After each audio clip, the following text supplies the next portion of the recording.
Some camps, such as the infamous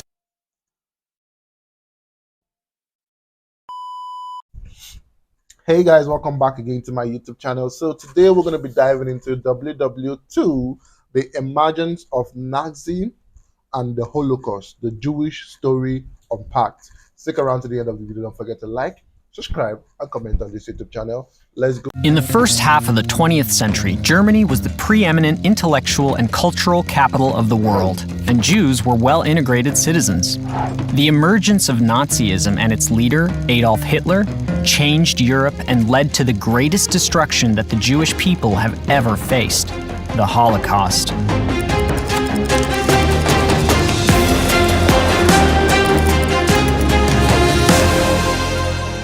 During the 1920s and 1930s, despite continuing anti-Semitism and occasional pogroms, Jewish communities were a large component of European society. Cities, villages, and towns across Europe boasted significant Jewish populations. In Germany, Jews were leading academics, artists, and politicians, as well as teachers, doctors, farmers, and shopkeepers. During this time, a fringe political movement began gaining ground in Germany, promoting an extremely racist nationalism. They were called the National Socialist Workers' Party, or Nazis, and their leader was a man named Adolf Hitler. Anti-Semitism was foundational to their ideology. In his infamous book Mein Kampf, Hitler called the Jewish people a noxious bacillus that lives as a parasite in the body of other nations. "Once I really am in power," Hitler declared in 1922, "my first and foremost task will be the annihilation of the Jews." In spite of rising support, Hitler and the Nazis initially failed to gain much ground in German parliament. It was not until after the economic collapse of 1929 that the party began to gain real political power. Social turmoil and strife led to a polarized and unstable political climate, and very quickly the Nazi Party became the largest faction in the Reichstag. In January of 1933, Adolf Hitler was appointed Chancellor of Germany.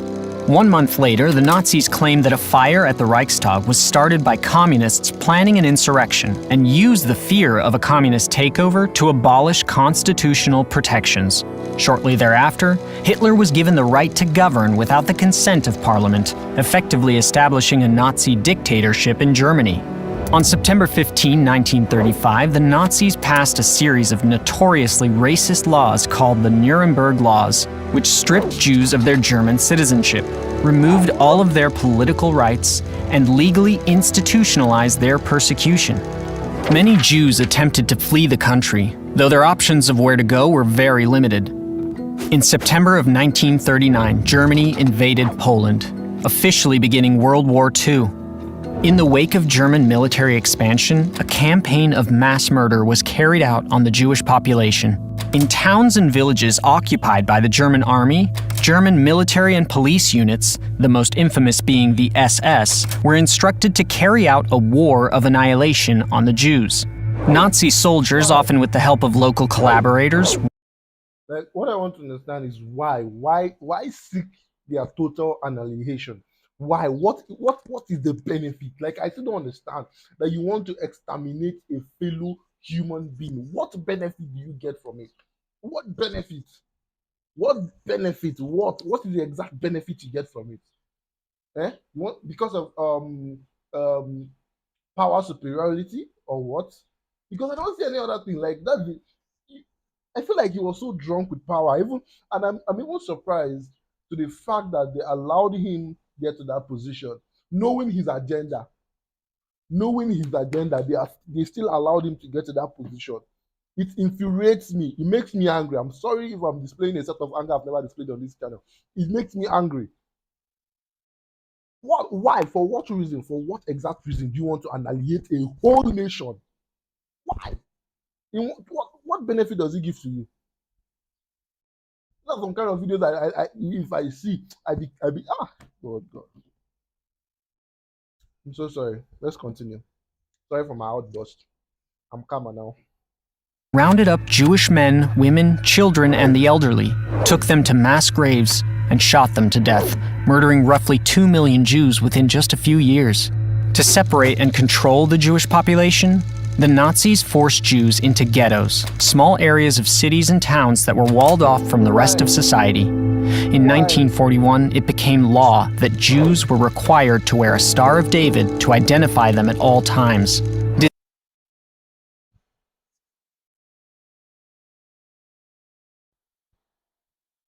Why?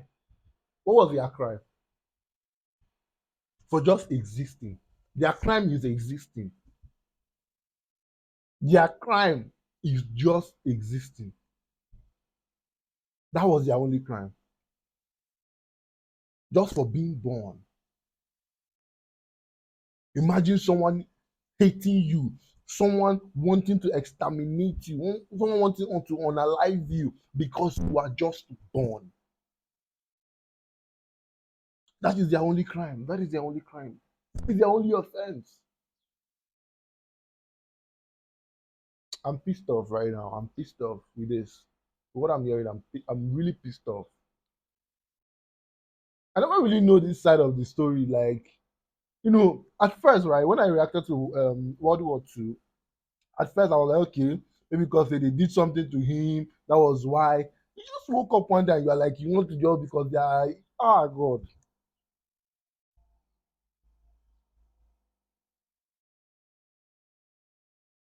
How did we get to that point in history?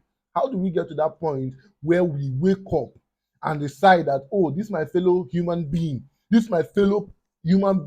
committed an offense to me just for being born, Well, how did you get there?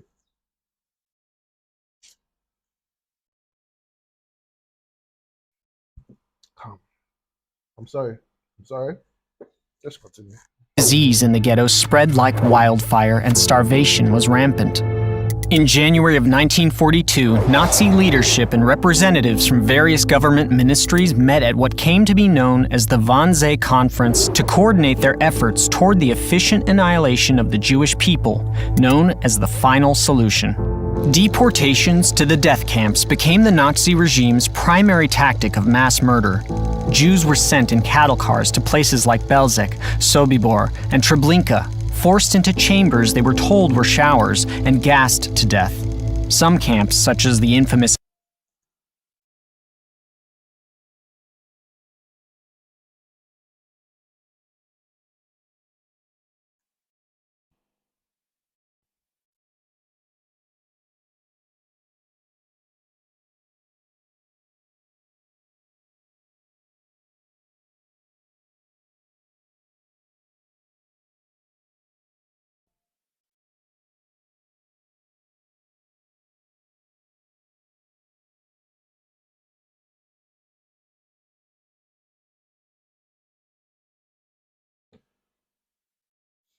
I honestly don't have anything to say at this point anymore because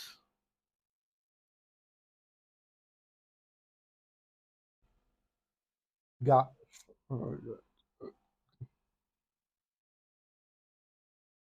Hmm. Hmm. Let's continue. I don't have anything to say. I'm pissed off because their only offense was being born. I'm angry.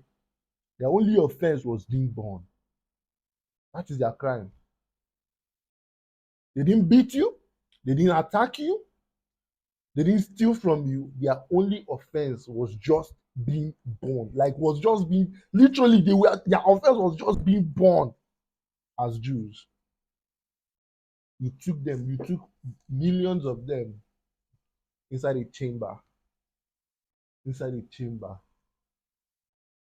It's like taking the cattle to the slaughterhouse. It's like taking the cattle to the slaughterhouse. That is what it is. That is the interpretation of it. I'm out of words. I'm actually surprised that we got to that stage in history where your offense is being born. I'm sorry. Let's continue. Sorry. Such as the infamous Auschwitz-Birkenau complex, doubled as labor and death camps, where Jews were forced to work and were then sent to the gas chambers to be murdered. This assembly line of mass murder continued for years, with thousands of Jews murdered every day. In the midst of this mass murder and destruction, despite impossible odds and relentless brutality, many Jews resisted. In the ghettos and camps, prisoners carried out acts of sabotage, smuggled weapons, and organized uprisings. Some fled to the forests where they formed partisan units, bands of guerrilla fighters that often included both Jewish and non-Jewish fighters united against Nazism.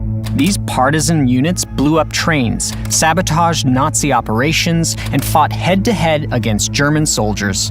Uprisings were waged in numerous ghettos, including in Krakow, Vilna, Bialystok, and Minsk.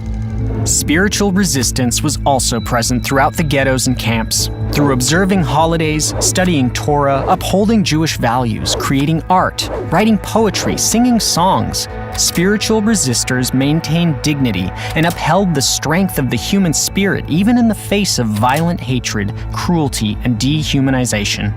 Throughout 1943 and 1944, the Nazis accelerated their genocidal plan. Ghettos were liquidated, and Jews from all corners of Nazi-occupied Europe were deported to death camps and murdered. Finally, in 1945, the Russian army reached and liberated Auschwitz. US forces crossed the Rhine, and by April, Berlin was surrounded. Hitler committed suicide, and Germany unconditionally surrendered to the Allies.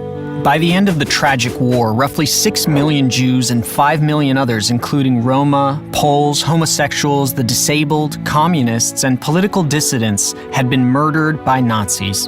Villages, cities, and towns throughout Europe that were once home to flourishing Jewish communities were now empty of them. Survivors of the concentration and death camps who tried to return home often found their property seized by their non-Jewish neighbors.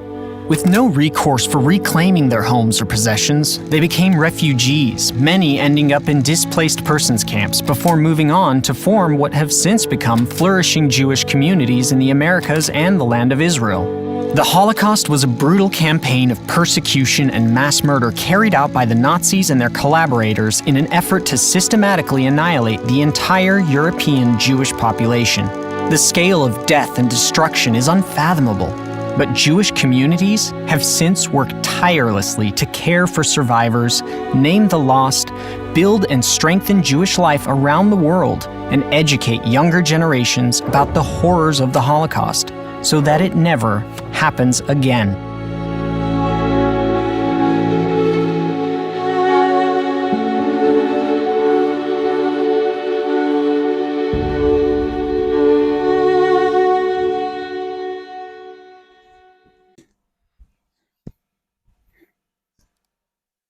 Oh my god. Um, First of all, I've actually taken longer than I should take in this video, so I'm going to try to summarize my talk. First of all, I'm pissed off. You guys obviously saw that. I'm sorry for that. That was a tantrum, an outburst, and I'm sorry for that. But then again, but then again, these things, they are not humans. These behaviors are inhuman. Hating on, trying to annihilate a fellow human being, just what is their crime for being born? You know, the place that I was a little bit excited, at the same time I was a little bit offended, because I feel like he did not get the exact punishment that was due to him. Sorry to say this. I'm not supporting violence, but the level of destruction that stood in his wake, I feel like that was a merciful exit. You guys might look at me as a very bad person for this treatment, but that is my honest opinion. It was a merciful exit. Yes. The level of destruction that followed his wake, the exit is not matching. The exit is not matching. It's not matching. There is a level of kind of what will I use? What word will I use? I don't want to use the word torture. Level of I think the right word there is still torture. that should have been done first. That was a merciful exit. That is the only thing I didn't like. Yes. For the kind of destruction that's put on his wall. What? What? Honestly, you know, now I understand the Jews when they make some certain actions. There is a current conflict that is been going about. Many people have been talking about it. At first, I was like, why is this thing still going on? What is the reason? But listening to this story, for you being hated for just being born, there is a level of way it changes your perception of the world. There is a level of way it changes your perception of the world. I don't want to say more than that. I'm sorry. I don't want to say more than that. It changes your perception of the world. It is a very emotional video, and I'm really grateful I stumbled upon this video to check it out. I'm so excited I checked out this video. I know you guys don't understand. I'm so excited that I checked it out. Thank you guys for sticking around to this part of the video. Don't forget to like, subscribe, and comment on this YouTube channel. Also, feel free to use our Buy Me Coffee link to make priority requests on the next video lecture on our YouTube channel. I will see you guys on our next update. For now, remain blessed and bye.